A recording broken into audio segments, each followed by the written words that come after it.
Putih One for All yang mengisahkan tentang 7 miliar ini dihujat netizen karena dinilai tidak layak tayang dan karakternya hasil modifikasi dari platform karakter animasi berbayar hingga dibanding-bandingkan dengan film animasi Jumbo yang telah ditonton lebih dari 10 juta bayar dalam proses produksi film dan hasil film akan berbeda dengan trailer. Oh, secret. Oke, baik, kita sudah bersama dengan Mas Endiarto. Ini adalah sutradara dan produser eksekutif film Merah Putih One for All gitu ya. Mas Endiarto, kita langsung aja ya. Ini awal mula keributannya dari mana sih? Sepertinya dari postingan yang berikut ini yang mengutip dari keterangan yang diberikan oleh salah satu eksekutif produser dari film ini juga yang namanya Mas Sony begitu ya. Yang mengatakan bahwa budget ini adalah 6,7 miliar. Tapi Mas Endiarto membantah itu. Nah, sebenarnya budgetnya berapa? Kenapa bisa beda antara Mas Endiarto dan Mas Sony? Ya, sebenarnya nggak beda ya, cuma salah persepsi dan asumsi yang dari luar aja. Bedanya Jadi tidak ada pernyataan budget sebesar 6,7 miliar untuk produksi film ini. Gitu. Jadi semua udah jelas, kita tanyain satu-satu, tidak ada. Pak Sony juga kita tanyain, nggak ada. Cuma itu angka itu keluar ketika ada salah satu dialog dengan salah satu produser kami, si Toto. Dia bercerita dan didesak, berapa sih budgetnya? Masa nggak ada hitungannya? Masa nggak tahu bla bla bla?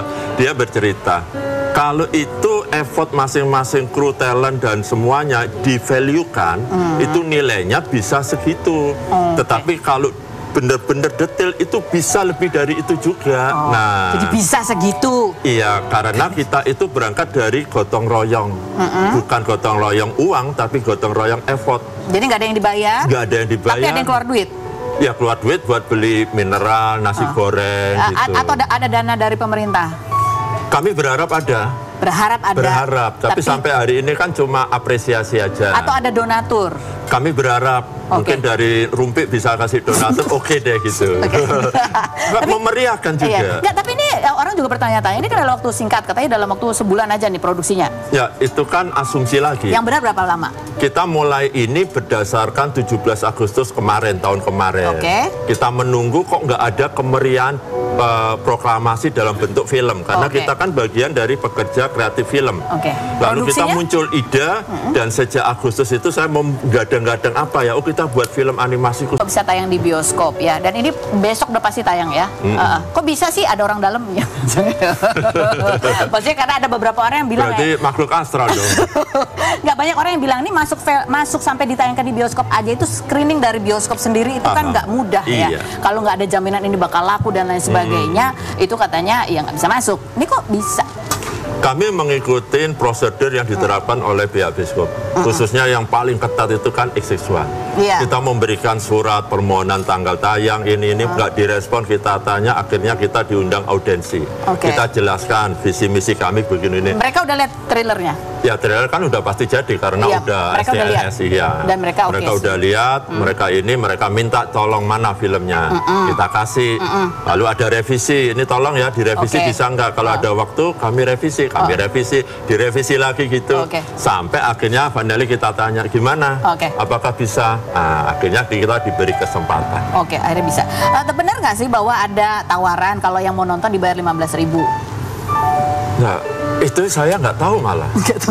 Yang bayar siapa? Mungkin ada donatur di luar. Ada keharusan gitu ya untuk instansi tertentu harus nonton.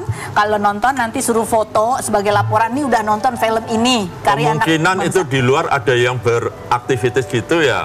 Bagus lah gitu, berarti ikut memeriahkan. Cuma dari kami nggak tahu sama sekali apa-apa. Sebab ini proyek gotong royong untuk kontribusi memeriahkan. Jadi konsepnya dari awal saya buat narasinya sederhana, animasinya juga sederhana. Jadi ini tidak ada duit pemerintah, tidak ada donatur luar, pengusaha apa itu? Nggak ada. Jadi kami sendirian, tidak ada satu peser pun dari siapapun. Berapa budget produksinya? Loh, kan nggak ada budget. Bener, cuman air doang. Iya, air. Dan yang nggak bisa dibayar dengan terima kasih itu apa? Ada 3. Apa? Air mineral, nasi goreng, poster, sama DCP untuk bioskop. Itu kan berurusan dengan pihak lain. Kalau dengan internal kami, itu Itu terima kasih. Karena sudah dari awal kita begitu. Tapi itu nggak mudah loh. Karena pada awalnya banyak yang nolak. Oke. Nah ini ada juga tudingan bahwa karakter-karakter itu diambil dari aset yang ada di marketplace dan tapi aslinya itu tidak bayar, tidak ada izin. Ya. Ini ya yang pembuatnya orang mana? Pakistan. Iya. Ini karena ada kemiripan nih dengan asetnya. Ya, ini gimana ada kemiripan kan? Jadi gini. Seorang animator itu sudah pasti dia memiliki sourcing. Animasi berarti dia punya aset-aset, baik itu yang freeware maupun berbayar.